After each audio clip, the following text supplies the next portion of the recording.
উঠেছিল এবং সে তার ইস্যুতে রেখেছিল যে এনআরসি চালু হোক। পরবর্তীতে মমতা ব্যানার্জি এটা সাপোর্ট করেছে এবং আজকে পশ্চিম বাংলায় দেখবেন যে সিপিএম যা ভ্রষ্টাচার দুর্নীতি মার দাঙ্গা করেছে তার থেকে প্রায় 40 গুণের বেশি মার দাঙ্গা বিভিন্ন জায়গায় শুরু হয়েছে। শুধু মার দাঙ্গা বিভিন্ন জায়গায় শুরু হয়েছে, কোনো সুষ্ঠু রাজনীতি পশ্চিম বাংলায় হচ্ছে না। এবং আজকে আমরা দেখছি পশ্চিম বাংলায় কি শুরু হয়েছে। আমাদের সমাজের মানুষকে দিদি বলেছিলেন আমি বাংলা পরিবর্তন করব।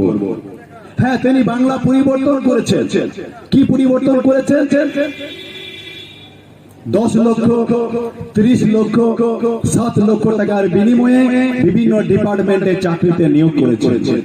এটা পরিবর্তন করেছেন। আর কি পরিবর্তন করেছেন? স্বাস্থ্য সাথী প্রত্যেকটা ঘরে ঘরে দিয়েছেন এবং স্বাস্থ্য সাথীর নামে বলেছে যে আপনাদের ট্রিটমেন্ট ফ্রি হবে, নার্সিং হোমে যান ফ্রি হবে, সরকারি হসপিটালে যান ফ্রি হবে। আপনাদেরকে প্রশ্ন করব কতজন ফ্রি পেয়েছে, আপনাদেরকে প্রশ্ন করব কতজন ফ্রি পেয়েছে। আমাদের কাছে এই পর্যন্ত যে রিপোর্ট এসেছে অনেকেই প্রত্যেকটা ব্লকে হয়তো 2জন 1জনকে ফ্রি করে দিয়েছে আর ওদের যে প্রিন্ট মিডিয়া ওদের যে সোশ্যাল মিডিয়াতে প্রচার করে দিয়েছে। তারপরে পশ্চিম বাংলায় দেখবেন আজকে প্রাইমারি স্কুল বন্ধ হচ্ছে, হাই স্কুল বন্ধ হচ্ছে, কলেজ ইউনিভার্সিটি বন্ধ হচ্ছে, ইউনিভার্সিটি পর্যন্ত বন্ধ করার প্রয়াস চালু করেছে এবং মাল্টিন্যাশনাল কোম্পানিকে ডেকে এনে পশ্চিম বাংলায় এডমাস ইউনিভার্সিটির মতো বড় বড় ইউনিভার্সিটি আজকে তৈরি হচ্ছে, যেখানে অ্যাডমিশন ফি 3 লাখ থেকে 4 লাখ টাকা, 3 লাখ থেকে 4 লাখ টাকা অ্যাডমিশন ফি। তো এইরকম সরকার আমি আপনাদের কাছে আবেদন রাখছি, এরকম সরকার পরিবর্তন করা দরকার আছে। তারপরে দেখবেন যতগুলো কলেজ ইউনিভার্সিটি আছে সমস্ত পার্ট টাইম লেকচারার দিয়ে চালানো হয়। পাকুয়ার ডিগ্রি কলেজে যান, গাজল ডিগ্রি কলেজে যান, খোঁজ নিয়ে আসেন আমাদের লোকাল যে ডিগ্রি কলেজ যান, সেখানে 2-3টা পার্মানেন্ট প্রফেসর আছে, বাকি হচ্ছে পার্ট টাইম লেকচারার। আর পার্ট টাইম লেকচারারদের বেতন কি? একজন শ্রমিক জমিতে যা কাজ করে তার থেকে অত্যন্ত অনেক কম বেতনে একটা ডিগ্রি কলেজে পড়ায়, বিভিন্ন কলেজে পড়ায়। এটা মিথ্যা বলছি না, এটা আপনারা মিলিয়ে দিয়ে দেখবেন। তাই পশ্চিম বাংলায় কোনো পরিবর্তন হয়নি। আগে বুদ্ধদেব ভট্টাচার্য ছিল, সিপিএম এর তাবড় চিফ মিনিস্টার ছিলেন, তারা সব পুরুষ ছিলেন। এখন তৃণমূল কংগ্রেসের যে দিদি মমতা ব্যানার্জি আছেন তিনি একজন মহিলা। পশ্চিম বাংলায় কোনো পরিবর্তন হয়নি, একমাত্র লিঙ্গ পরিবর্তন হয়েছে। আগে ছিল পুরুষ, এখন হচ্ছে মহিলা।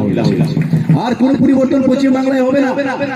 তার জন্য বহুজন মুক্তি পার্টি থেকে আমরা প্রতিজ্ঞাবদ্ধ করেছি যে এই বিদায় ঘন্টা এই মালদা থেকে শুরু করব এবং স্বাধীনতার 76 বছরে যদি আমরা দেখি আমি যদি ক্ষমতায় আসবো 100 দিনের মধ্যেই বিদেশে যত কালো টাকা আছে সেই কালো টাকা আমি নিয়ে আসবো।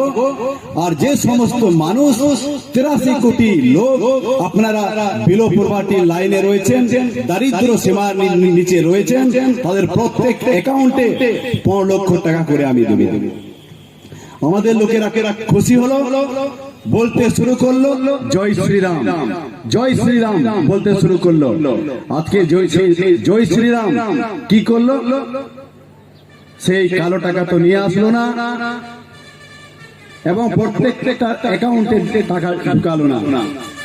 এবং আরো বলেছিলেন আমি যদি ক্ষমতায় আসি প্রত্যেক বছর আমাদের ভারতের মানুষকে আমি 2 করোড় আমি রোজগার দেব, 2 কোটি আমি রোজগার দেব। আজকে রোজগার তো দূর কি বাত, কালো টাকা আনার তো দূর কি বাত। মাল্টিন্যাশনাল কোম্পানিকে ভারতবর্ষে ওয়েলকাম করছে আর এলপিজির নাম করে লেবারাইজেশন প্রাইভেট